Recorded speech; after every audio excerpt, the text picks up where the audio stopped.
All right, well, welcome everyone. We're going to go ahead and get started. Welcome to our February monthly meeting. Thank you so much for joining us. We're so glad to have you. We're going to jump right in. So we'll start with a membership update. Great. Thanks, Tanisha. Hi, everyone. Welcome to tonight's session. So we are up to 560 members. I am super, super excited about that. And since January, at the end of January, we've added 16 new members. So they're listed here. I want to welcome all of you to PMI WIC. I'm glad you're joining us. You should, if you're on the line, you should have all received an email from me with some information about the chapter, things that are happening, along with some links to like our Facebook group, our LinkedIn page, where you can join us out there as well. So if you haven't received anything from me, please feel free to reach out to me directly. All right. Next slide. Anniversaries. We have several who have been with us for a year: Jason, Marcus, Anoop, Pearl, Wyatt, and Shantia. I apologize if I've mispronounced your name. And we have Kevin, Tina, David at 5 years, and Kelly and Vance 10 years. Again, we are so glad that you guys have joined us and have stuck around, and we really appreciate your membership. New certifications. We've had 4 new certifications since January. One, CAPM Sachit has received the CAPM certification, and 3 received their PMP, Kalandra, Corey, and Dietrich. So congratulations to all of you. That is a major achievement. Finally, our chapter member raffle. January, February winner, I still have not drawn that, so that will happen sometime after tonight. So if you recall, for January and February, I was doing any new and renewed members, any members with a new PMI certification, along with those who have attended either last month's event or tonight's event. So I will draw that winner here shortly. For March, the criteria will be attending the March evening event and or register for PDD. And they'll have a slide on the PDD, but y'all should have received also a notification that the registration is open for this fall's Professional Development Day. So I'm super excited about that. But that will be the March criteria. Finally, I had this on the slide set last month about the membership categories. Again, just wanted to remind everyone that there are actually 3 different types of memberships. The individual, for most everyone who are still in the workforce, is the individual membership. Students, if you're a student at BSU or any of the colleges, universities, you must be enrolled full-time, but you can get a discount as a student. And retiree, if you've been retired from active employment and have been a PMI member in good standing for 5 years, you also receive a reduced rate in joining PMI. And so that's at the PMI.org level. And then to join our chapter, it's just an additional $20. So, not that much more. And in fact, I did want to throw this out. If you are a member of PMI.org, what we lovingly call our mothership, you can actually join PMI WIC. You can try it out for free. And I have information on that, so you can send an email to me directly. So if you are a member of PMI.org, but not a member of PMI WIC, I have some specific information about that. You can join for free for the remainder of your membership cycle. So, for example, if you joined PMI.org in January, you could join PMI WIC for the remainder of this year, and just kind of check it out and see what we have to offer. And we have some great discounts on things like training, PDD, things like that. You have access to Project Bites, which is I think is actually the next slide, which is a benefit to our members. Yeah, so Project Bites, that's a $90 value. They are 20-minute video and audio bites where you can earn PDUs just sitting at your desk. So a great way to earn PDUs. Right? Okay, that's all I have. All right. Thanks, Karen. Yep. Great. And I think we've got Janelle on, so Yep. she'll talk a little about the board openings. Yep. Thanks, Tanisha. We are in the middle of recruiting for our 2022 board elections. And you can see from the timeline down below, January through February is our recruiting time. So we have until the end of this month to submit for nominations for any of our board positions which are in the top there. So we have VP of Membership, Finance, Programs, and Technology. Those are the board positions that are currently open.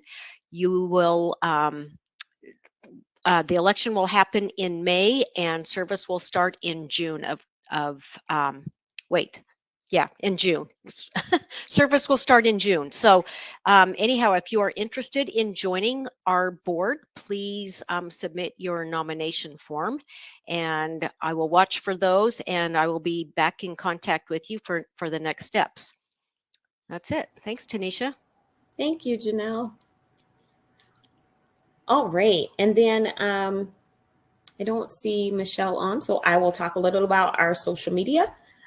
You can follow us on LinkedIn, Facebook, Instagram, and Twitter. So we encourage you to go out there and follow PMI WIC. We do need some volunteers for the social media team. So if you would like to volunteer to help us with content and managing our social media platforms, please reach out to Michelle at the email address provided. And then we totally appreciate your support.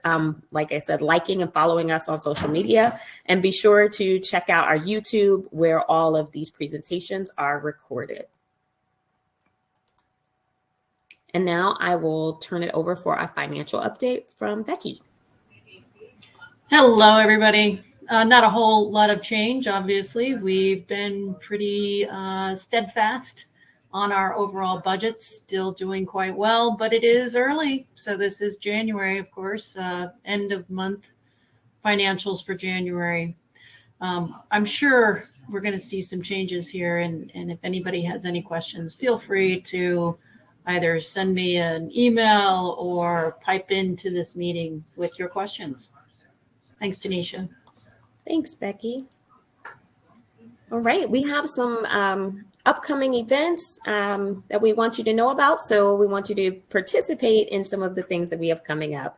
So first, we have the Lunch and Learn on March the 9th, integrating agile techniques into traditional projects. That is a webinar featuring Linda Carter, the president of Competitive Edge Consulting, and Dave Davis, a senior project manager with Ohio Health. And remember that the Lunch and Learn does offer you one free PDU. So make plans to attend. Our next speaker for our March event, which is also going to be virtual, will be Mr. Eric Regner from ZAG Technical Services. And he will be talking about looking back at 2021 for trends, themes, and lessons learned in cybersecurity. So we encourage you to make plans to register for our March 23rd evening event. And then there's the opportunity to volunteer with Team PMI WIC at the Idaho Food Bank on May the 6th. You can earn 2 free PDUs for that volunteer effort, and more details are coming. So mark your calendars for that May 6th volunteer event.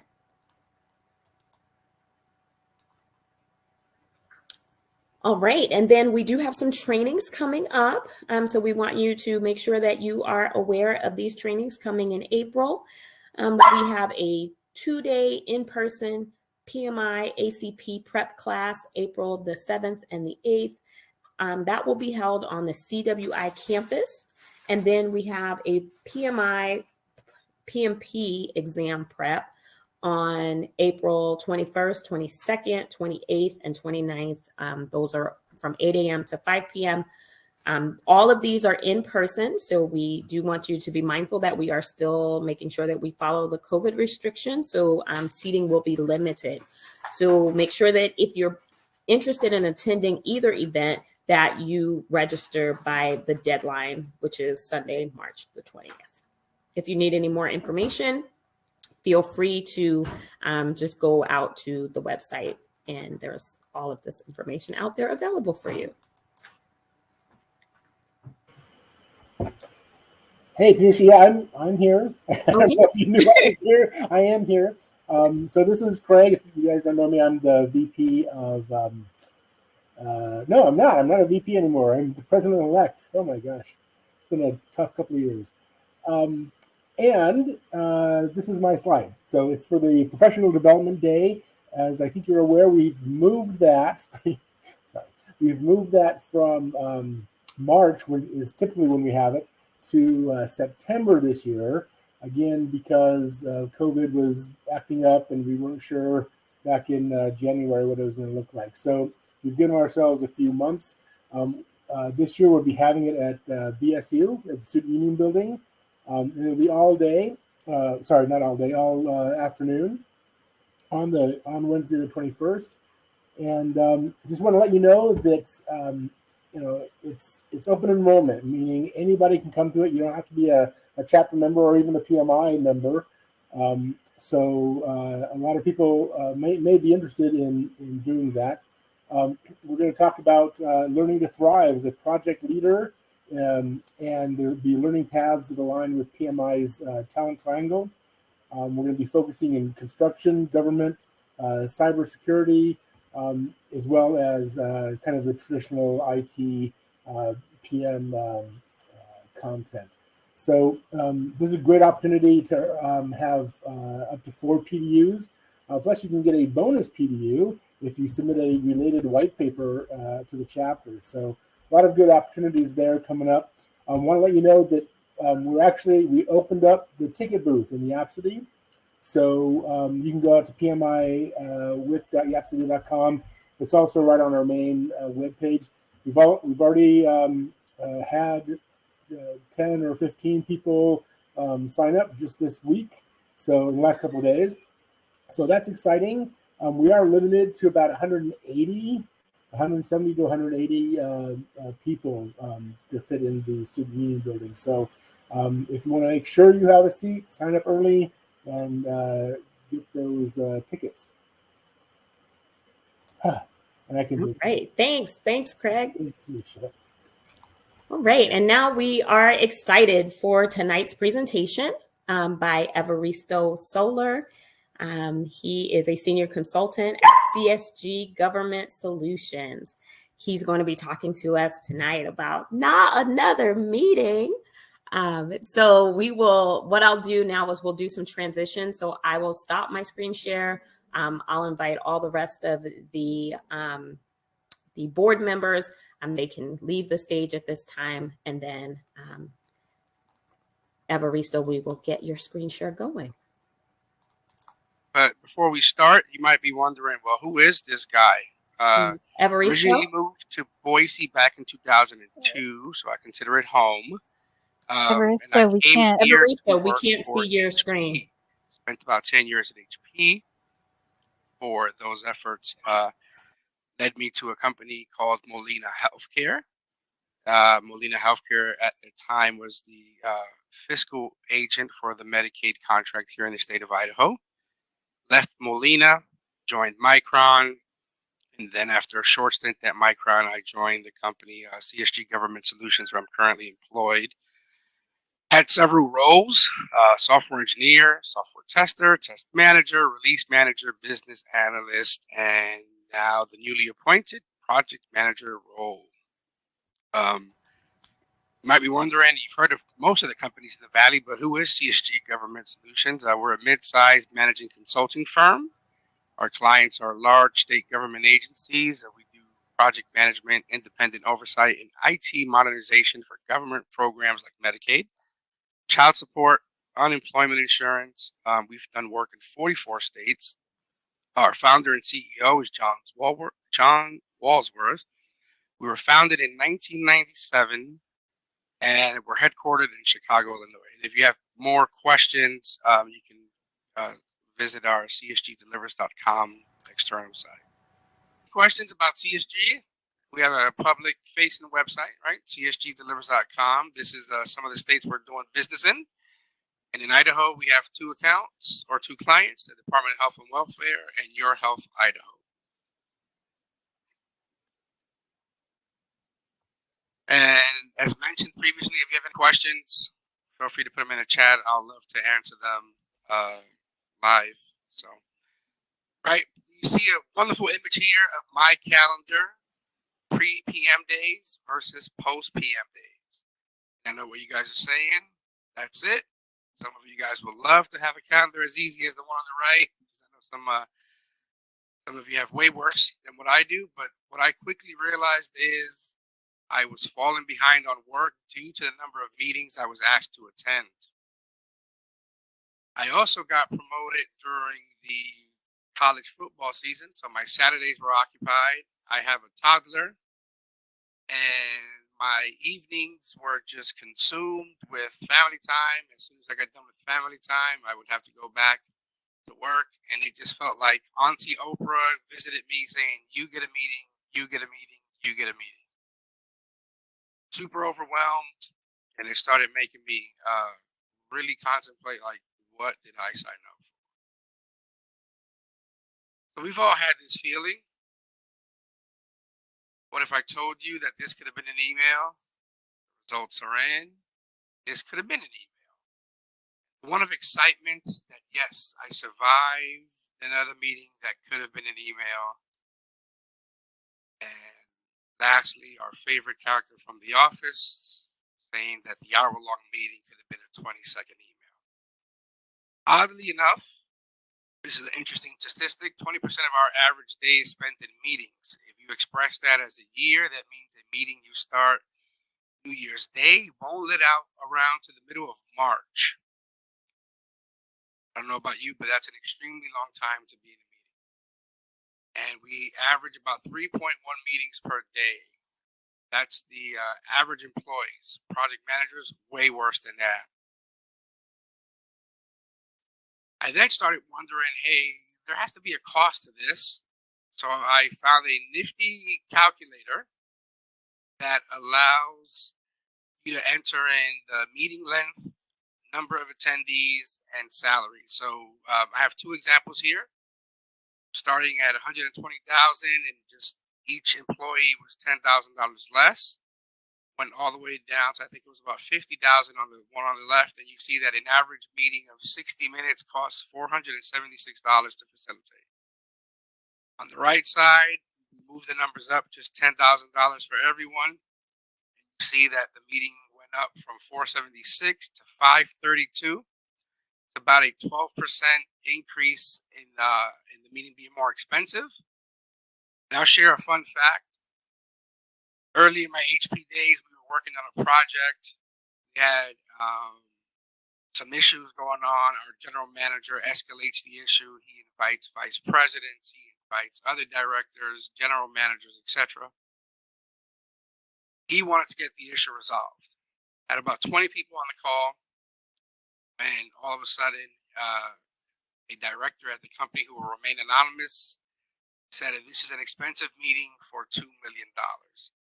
And it really put things into perspective at that time, because for me, young in my engineering career, $2 million is worth having a meeting over. But this individual realized the expense that the actual meeting occurred was probably not worth the $2 million that the company was trying to gain. If their time could have been spent differently, they probably had different opportunities they could have pursued. Interested in calculating your own meeting cost? It's a Harvard Business Calculator. I have the link here, and these slides will be made available afterward. Check if there's any questions so far. Neat calculator. I agree. I spent quite a few minutes calculating some of my personal meetings, and I'm going to do better. So here we have what's called the Oreo Method. And every day can't be double stuffed with meetings. Some days, Oreos with no fillings is just fine. And Oreos have come a long way. When I was a youngin', we had Oreo. That was it. No Oreo Thins, no Oreo double stuffs, no Oreo mega stuff. just Oreos. But I found it to be an interesting philosophy that I'm going to just say the Oreo method. And it's one where you start evaluating your calendar based on the number of meetings that you have. And we quickly start realizing there aren't too many days where we have Oreo thins. Most of the times we're double stuffed. Many times we're mega stuffed. On the bottom right, we have an interesting tweet from Microsoft. It said normalize 0 meeting days.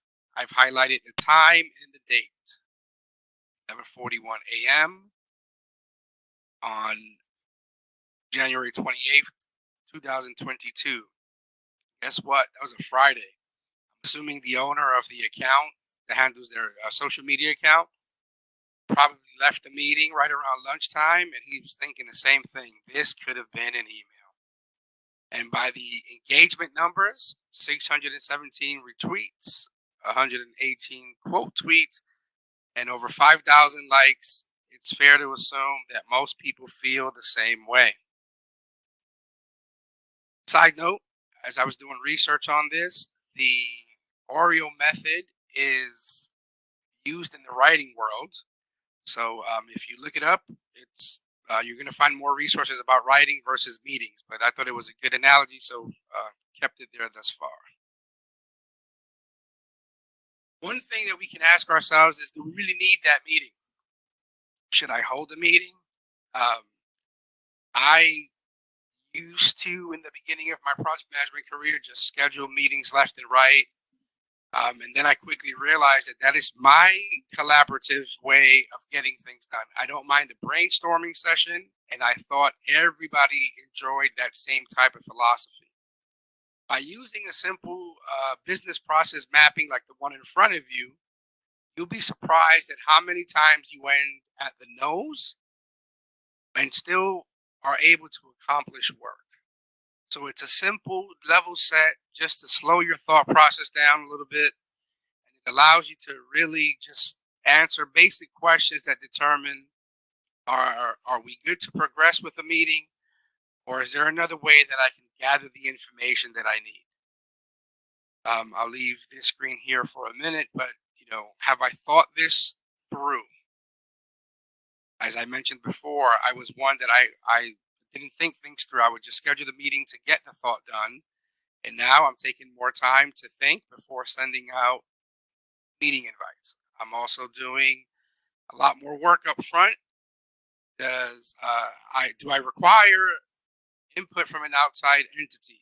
The answer is no. Let me just buckle down, carve some time out on my own calendar instead of bombarding everyone else. So on and so forth. Get all the way to the end where it says, yes, a meeting is needed. We have to schedule it and we have to prepare for it. Albeit simple, this is something that I started implementing, and I started realizing that I just can't impose my own learning style and my own working style on others.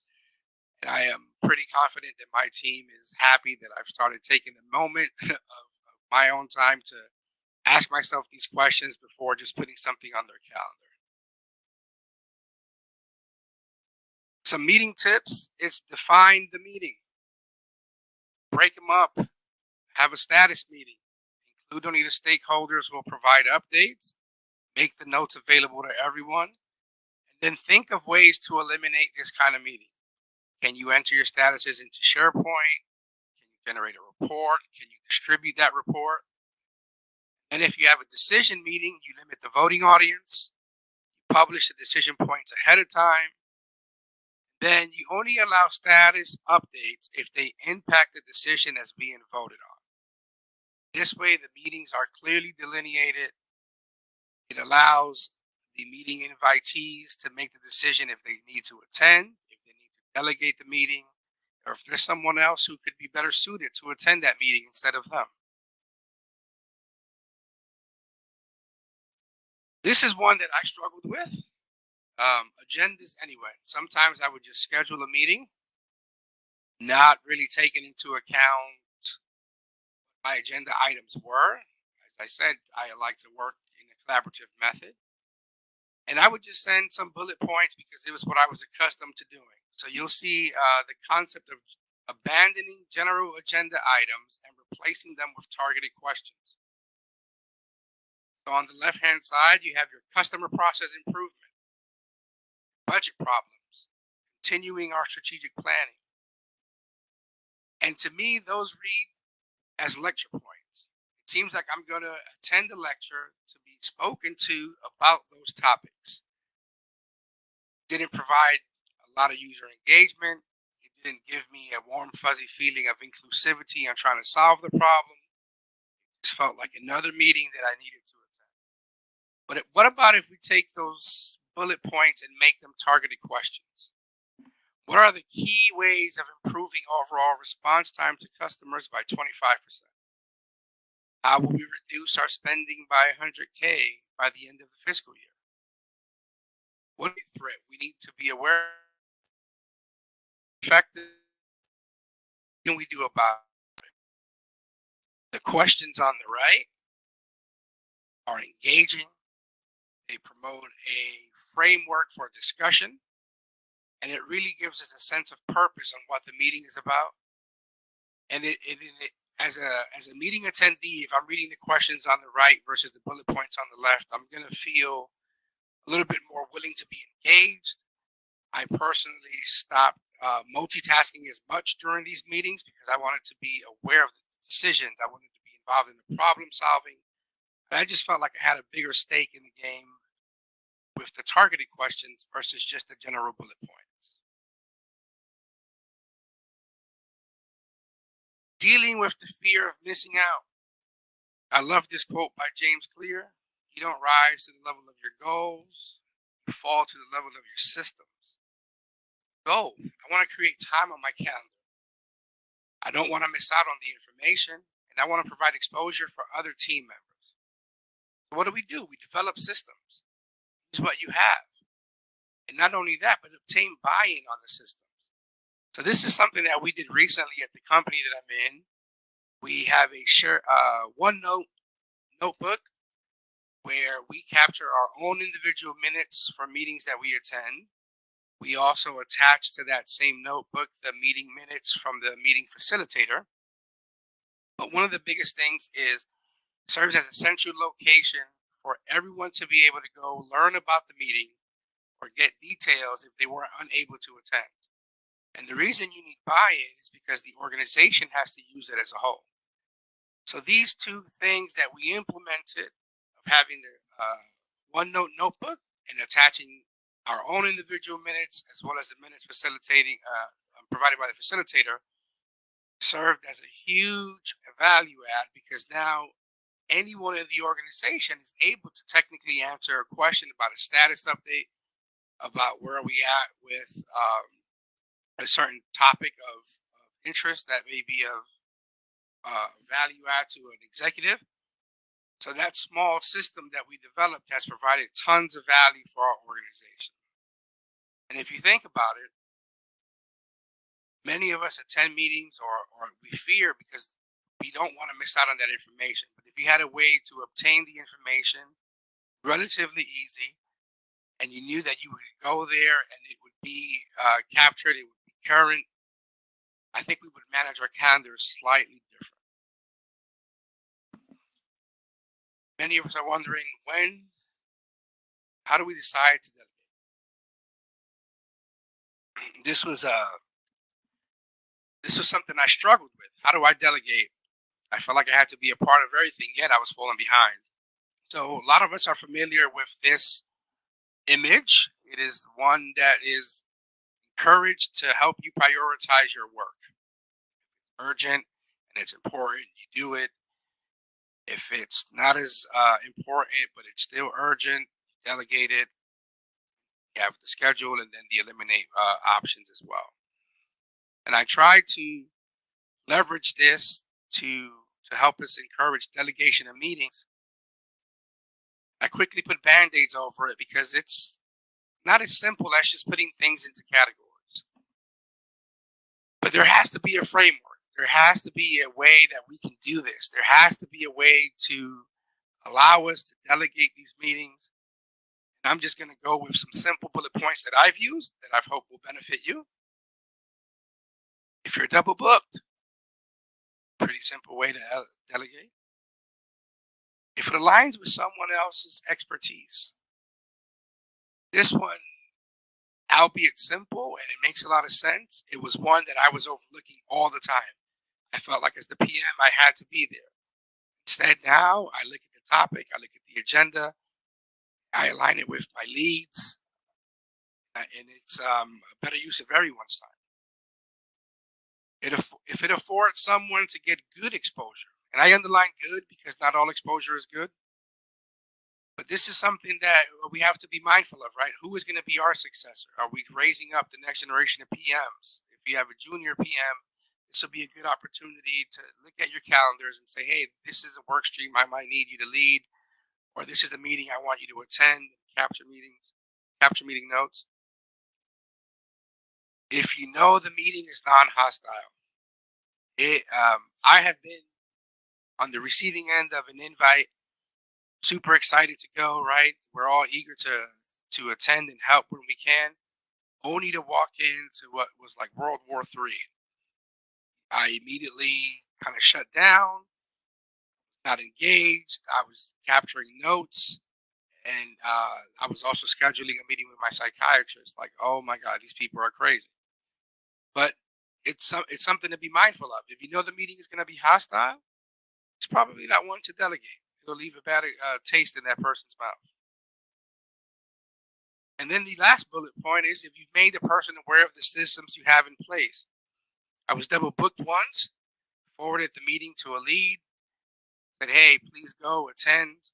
We'll touch base after.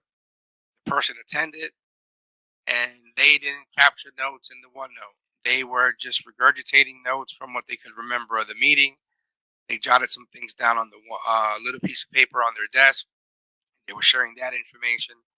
And it left a huge gap in that day on the OneNote, which we all leveraged. But then I realized that the onus fell on me. I did not make the person aware of the systems that we had. So now I make sure that before someone goes, that they understand the processes that we have, they understand the systems that we have, and the expectations that we have. Here's some Outlook's tips and tricks. There's a nice decline button included by Microsoft. And it's a button that we need to use not just when we're double booked or on PTO. It's okay to use this button. Read the meeting agenda. If there is no agenda, you can decline it or put tentative. If there is an agenda and it's not for you and you feel that there's going to be no value add, you feel free to decline the meeting. I think it's an underutilized button that Microsoft has provided for us. Then I know that a lot of companies now are starting to adjust their meeting start times. You have a philosophy of start late, end early, or start on time and end early. The client that we currently work with likes meetings to be 45 minutes. I dislike having to go into my Outlook setting every single time to adjust the meeting by 15 minutes. So there's a calendar option that allows you to end meetings early. And you see that there in the middle of the screen, it says end early.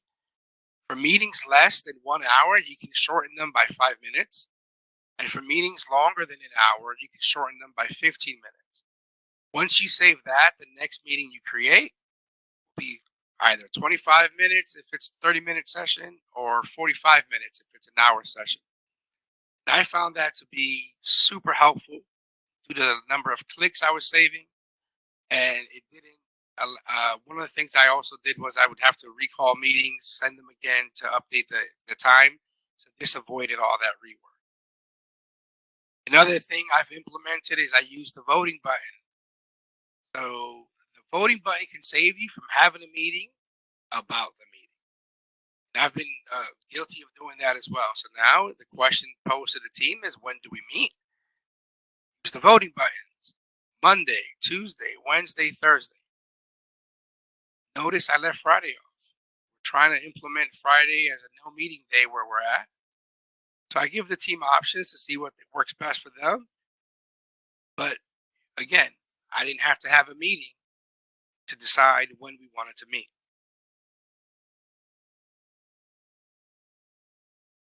Then there's an onus that we all have to take on, that we have to create a personal brand. We have to set boundaries, no meetings before X time, no meetings after X time.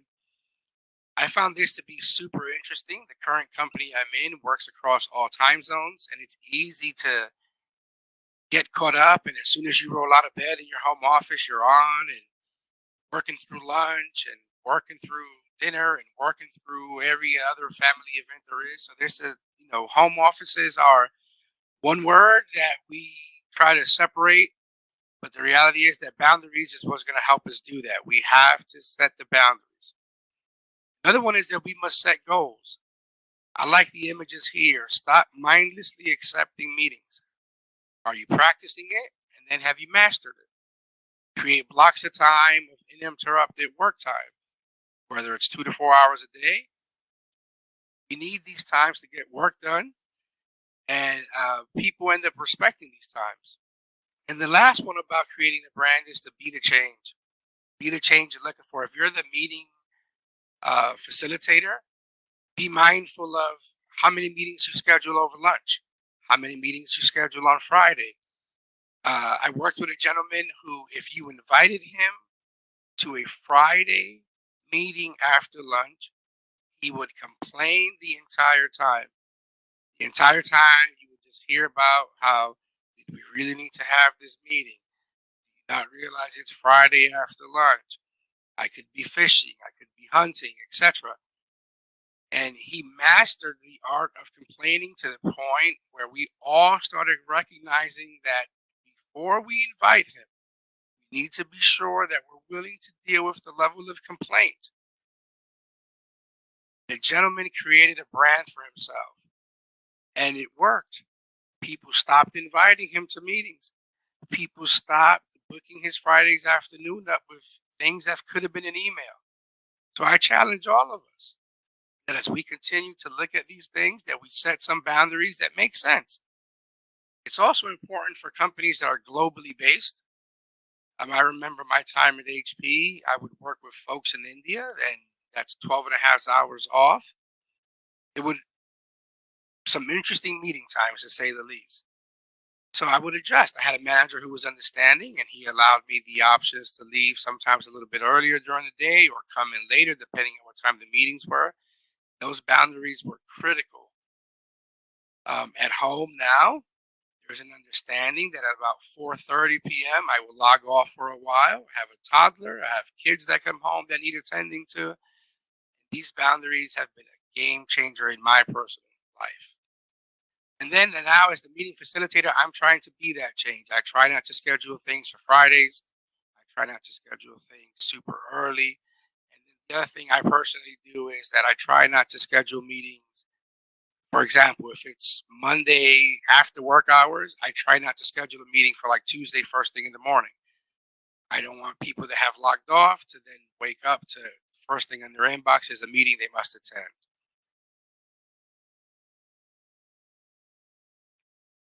So hopefully those tips and trips that we talked about are of value. The calculator was one that seemed to draw the attention of some folks. That one is, if you put your hours in, you'll be surprised at how expensive most of the meetings that we have are. The other one was the challenging you on the agendas.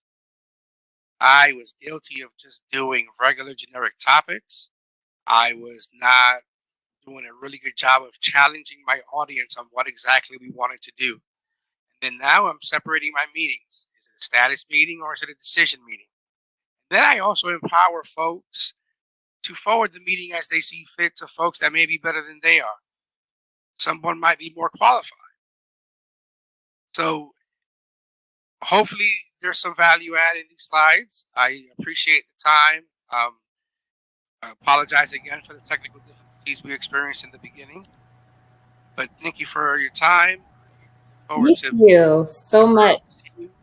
And I'll be attending most of these going forward. Thank you.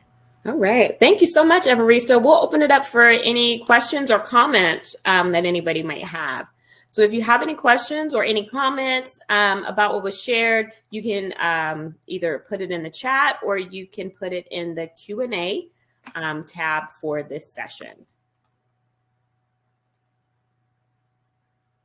All right, we'll give just a second to see if we have any questions.